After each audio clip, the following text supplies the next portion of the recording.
I never thought I'd find myself standing alone in the rain outside a luxury resort, watching my husband drive away with his family while trying to hold back tears. But let me start from the beginning. My name is Emma Chin, and this is the story of how my mother-in-law's cruelty led to the most unexpected revelation of my life. Growing up, I learned early that money didn't define a person's worth. My parents owned a small bookstore in a quiet neighborhood of Boston. We weren't rich, but we were happy. They taught me the value of education, hard work, and most importantly, treating everyone with kindness regardless of their status. Those lessons would prove invaluable later in my life, though not in the way I expected. I met James Mitchell during my final year of college. He was charming, ambitious, and seemed different from the entitled rich kids who populated our prestigious university. While I was there on a scholarship, working part-time at the campus library, James came from old money, something I didn't realize until much later. Our romance was like a whirlwind. Coffee dates turned into long walks around campus, study sessions became dinner dates, and before I knew it, we were inseparable. James never made me feel less than him despite our different backgrounds. In fact, he seemed to admire my work ethic and independence.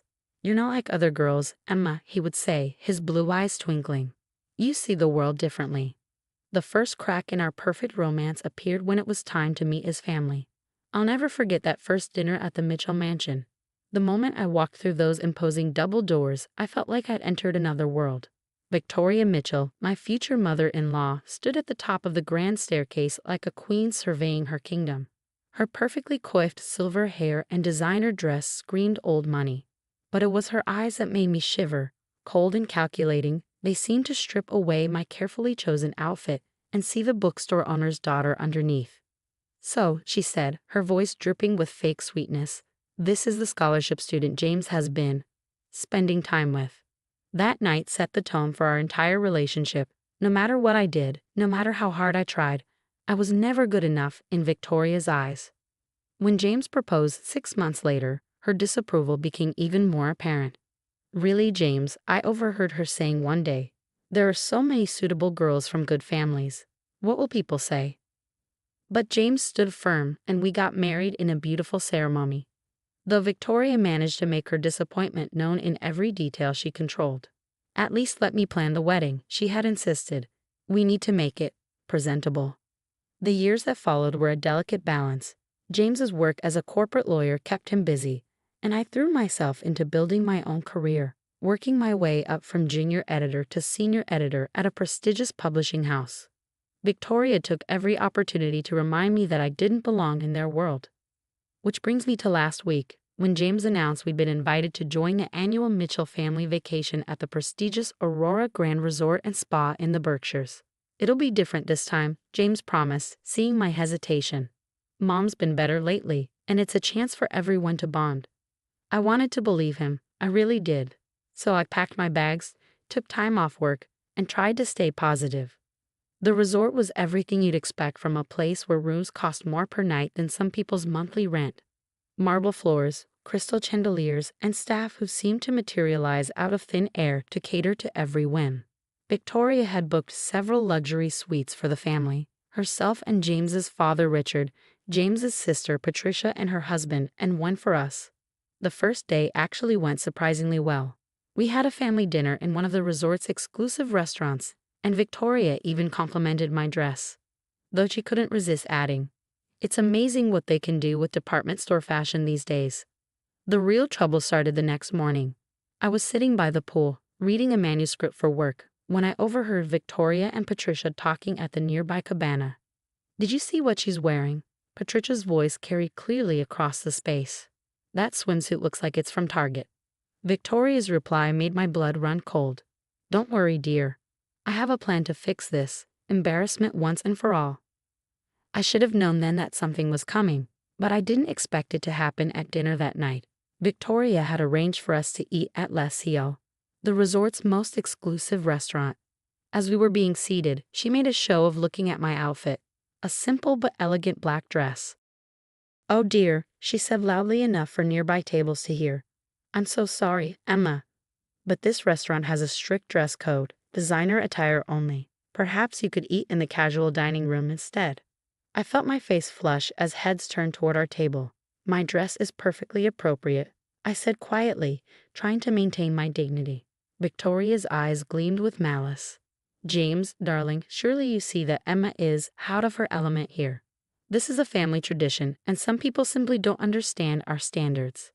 I looked at James, waiting for him to defend me. He shifted uncomfortably in his seat, looking between me and his mother.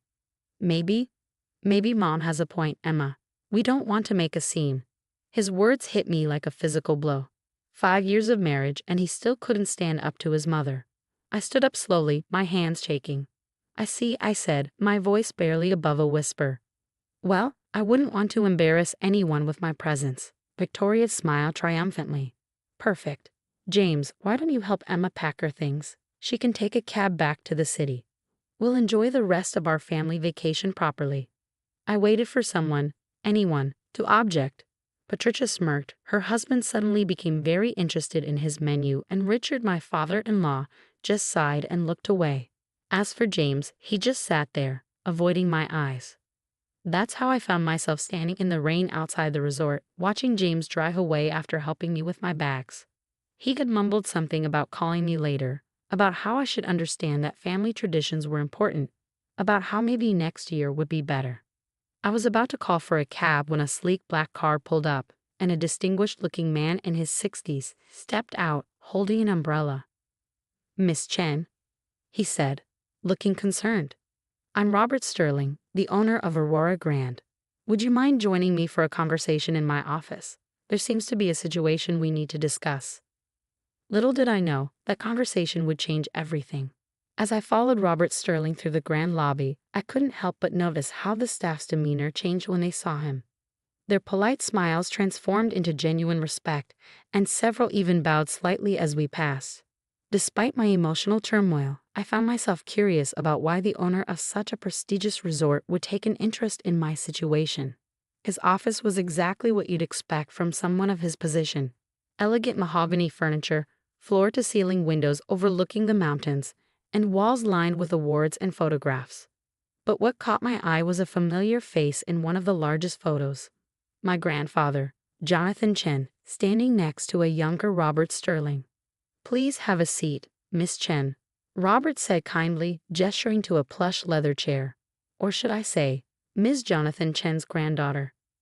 I sat down slowly, my mind racing. You knew my grandfather. Robert's eyes softened with what looked like nostalgia. Knew him? Emma, your grandfather was my mentor and closest friend for over 30 years. He was also the original investor in Aurora Grand Resort. My hands began to shake as the implications of his words sank in. Grandfather had passed away 2 years ago, leaving behind a letter that I hadn't been able to bring myself to open yet. His last words to me had been cryptic. When the time is right, you'll understand your legacy. Robert reached into his desk and pulled out a thick folder. I've been waiting for you to visit, Emma. Your grandfather made me promise to explain everything when the moment was right. And after witnessing Mrs. Mitchell's behavior tonight, I believe that time has come. He opened the folder and began laying out documents. Your grandfather didn't just invest in Aurora Grand, he was the majority shareholder. When he passed away, his entire 60% ownership of the resort chain transferred to you. The room seemed to spin. That's impossible. I would have known. Jonathan was very specific about keeping this quiet until you were ready. Robert explained. He wanted you to build your own life, develop your own strength of character without the influence of wealth. And from what I've observed, you've done exactly that. Tears welled up in my eyes as I thought about my grandfather, how he'd always encouraged me to work hard, to stay humble, to judge people by their actions rather than their bank accounts. Even when I was struggling with student loans, he'd insisted I find my own way. There's more, Robert continued, his expression turning serious. The Aurora Grand isn't just one resort. We're a chain of luxury properties across the globe with a current market value of over $3.2 billion. As majority shareholder, you're effectively the owner of the entire enterprise. I sat there in stunned silence, my mother-in-law's cruel words echoing in my mind. All those years of subtle jabs, of being treated like I was beneath them. And I've been worth more than the entire Mitchell family combined. Why tell me now? I managed to ask. Robert's face hardened slightly. Because I've watched Mrs. Mitchell humiliate you in my resort, your resort, and I cannot stand by any longer. Your grandfather built this place on the principles of treating everyone with dignity and respect, regardless of their perceived status. What happened tonight goes against everything we stand for. As if on cue, there was a knock at the door. Robert's assistant entered, looking concerned. Mr. Sterling, Mrs. Mitchell is demanding to speak with you. She's quite insistent. Robert looked at me questioningly. I took a deep breath, straightened my spine, and nodded. Show her in. Victoria Mitchell burst into the office like a storm cloud, her designer dress slightly disheveled from her haste. Mr. Sterling, I demand to know why my son's wife is in your office instead of leaving the premises as requested. We have been loyal patrons of Aurora Grand for decades, and I won't have our family vacation ruined by. She stopped abruptly as Robert stood up, his expression stern. Mrs. Mitchell, I believe it's time you understood exactly who you've been speaking to. Allow me to introduce Emma Chen Mitchell, majority owner of Aurora Grand Resorts International. Victoria's face went through a remarkable series of expressions: disbelief, shock, horror, and finally a sickly attempt at a smile. There must be some mistake. No mistake, I said quietly, finding my voice. Though I'm curious, does the dress code at Les Seal still apply to the owner? Victoria sank into a chair, her legs seemingly unable to hold her up. But you're just an editor. James said your family owned a bookstore. They do, I confirmed. And I'm proud of that bookstore and everything my parents taught me about hard work and kindness. Something you might want to learn about, Victoria. Just then, my phone buzzed with a text from James. Mom says there's some kind of situation. Where are you? What's going on? I showed the message to Robert, who smiled knowingly. Shall we move this conversation to the presidential suite? I believe we have some family matters to discuss. 20 minutes later, I stood in the largest suite I'd ever seen, looking out over the moonlit mountains. Behind me, the Mitchell family filed in one by one: James, Patricia, their father Richard, and a very pale Victoria. James rushed to me, his face a mix of confusion and concern. Emma, what's going on? Mom's not making any sense. I turned to face them all, feeling stronger than I ever had. Let me tell you a story about my grandfather, Jonathan Chen, and the legacy he built. The next hour was one I'll never forget. I watched as the mighty Mitchell family's world turned upside down. James sat in shocked silence as Robert explained the extent of my ownership.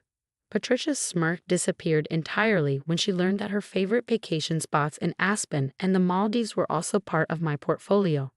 Richard, interestingly, just nodded as if something finally made sense. But it was Victoria's reaction that truly surprised me. As the truth sank in, she didn't rage or try to backpedal. Instead, she did something I'd never seen before. She cried. All these years, she whispered, more to herself than anyone else. All these years I've been treating you like I was beneath you. I finished for her.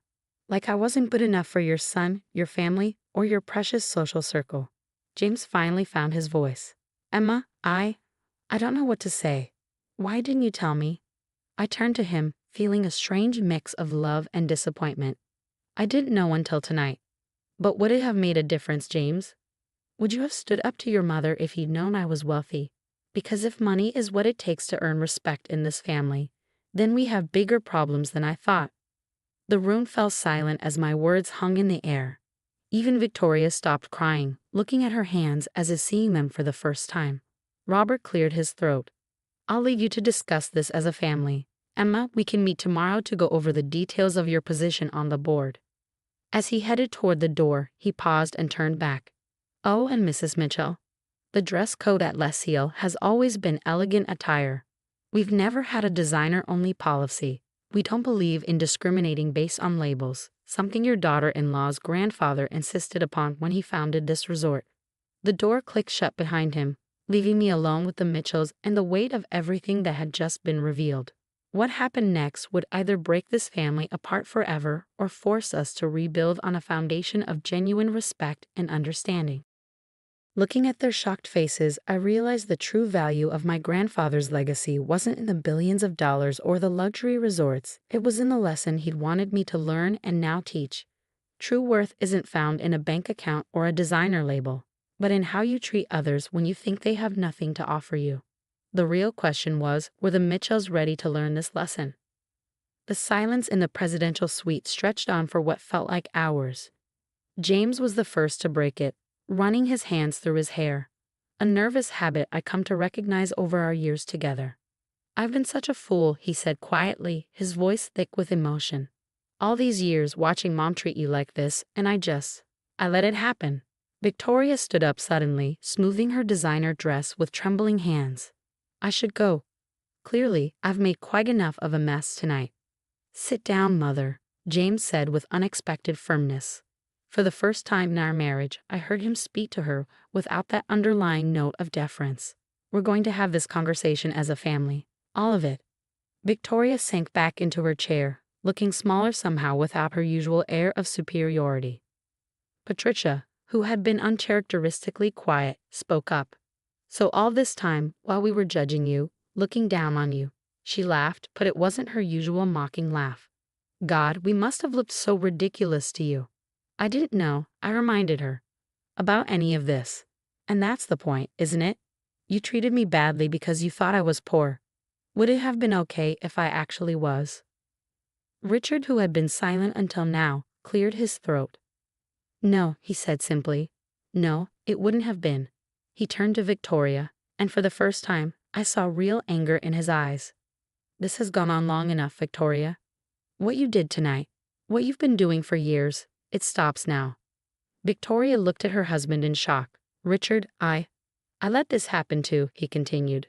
"I stood by and watched you torture our daughter-in-law because, what? She didn't come from money, because her parents own a bookstore instead of a hedge fund." He stood up and walked to the window, his shoulders tense. "My father was a janitor, Victoria, or have you forgotten that?" The room fell silent again. I'd never known this about Richard. It had never come up in all our family gatherings. Victoria's face went pale. That's different," she stammered. "How?" Richard turned back to face her. "How is it different?" "I worked my way up, built our fortune from nothing, just like Emma's grandfather did. But somewhere along the way, you forgot what it means to value people for who they are, not what they own." James moved to sit beside me on the plush sofa, taking my hand in his. "Emma, I know saying sorry isn't enough. I failed you as a husband. I was so caught up in trying to please Mom, in maintaining family harmony, that I forgot my first duty was to you." I squeezed his hand, feeling tears well up in my eyes. "You did fail me, James. Every time you stayed silent, every time you told me to just ignore it or keep the peace. It hurt. It hurt so much." Victoria made a small sound, almost like a sob. "I did that. I made my own son hurt his wife because of your prejudice. I finished for her. Your need to feel superior. Your belief that money and status are what make a person worthy of respect." Standing up, I walked over to where Victoria sat and knelt in front of her chair, looking into her eyes. "Do you know what my grandfather taught me, Victoria? He taught me that true class isn't about how much money you have or what brands you wear. It's about how you treat people, especially people you think can't do anything for you." Victoria's carefully made-up face crumpled. "How can you even look at me right now, after everything I've done?"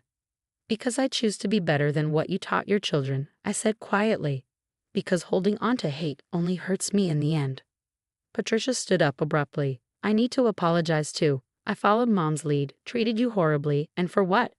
Because it made me feel important. God, I've been awful." The night stretched on as we talked, really talked, for the first time in 5 years. There were tears, confessions, and painful truths laid bare. Richard shared stories about his humble beginnings, about falling in love with Victoria when she was a debutante and he was just a young man with big dreams. James talked about his shame at never standing up for me, his fear of disrupting the family dynamic. As dawn began to paint the sky in soft pinks and golds, Robert Sterling returned to the suite with breakfast and a stack of documents. "I hope you don't mind," he said, smiling warmly, "but I thought we might want to discuss the future over some food." Over croissants and coffee, Robert explained more about my grandfather's legacy. The Aurora Grand wasn't just a chain of luxury resorts. It was built on a foundation of ethical business practices, employee welfare, and community support. "Your grandfather believed that luxury shouldn't come at the cost of humanity," Robert explained. Every resort has a program to support local communities. We hire locally, provide education and training, and ensure that our success lifts up everyone around us. Victoria listened intently, and I saw something change in her expression. I would like to learn more about these programs, she said softly. Perhaps I could help. It wasn't a complete transformation. Those take time and real effort, but it was a start. In the weeks that followed, many things changed. James and I went through counseling, working to rebuild our marriage on a stronger foundation. He started standing up to his mother more, finding his own voice. Victoria, to everyone's surprise, began volunteering at a local women's shelter, teaching business skills to survivors of domestic violence. Patricia approached me one day with an idea for a literacy program at the resorts, inspired by my parents' bookstore. Maybe we could have little libraries in each resort, she suggested, filled with books from independent bookstores around the world. Richard took a more active role in mentoring young entrepreneurs from disadvantaged backgrounds, sharing his story of rising from poverty to success. As for me, I took my place on the board of Aurora Grand Resorts International, but I also kept my job as an editor. I loved my work, and now I had the platform to help other voices be heard. My grandfather's letter, when I finally opened it, contained just a few lines. My dearest Emma, true wealth isn't in what you own, but in what you give to others. You've always been rich in the ways that matter most. Now use this legacy to help others understand that truth. Love, Grandfather. 1 year later, we gathered again at the Aurora Grand for another family vacation. This time, Victoria insisted on inviting my parents too. Watching my mother teach Victoria how to make her famous apple pie in a sweets kitchen, while my father and Richard discussed books by the fireplace, I felt tears of joy spring to my eyes. James came up behind me, wrapping his arms around my waist. What are you thinking about? I leaned back against him, smiling. About how sometimes the greatest inheritances aren't the ones you can count in dollars. Your grandfather was a wise man, James said softly. He was, I agreed. And you know what the best part is? His legacy isn't just about the money or the resorts. It's about the lesson he taught us all. That true worth comes from how you treat others, not from what you own. Looking around at my transformed family, still imperfect, still learning, but trying to be better, I knew that this was the real treasure my grandfather had left me. The power to change hearts and minds, to help others see that dignity and respect should never depend on the size of someone's bank account. And that, more than any amount of money, was worth everything.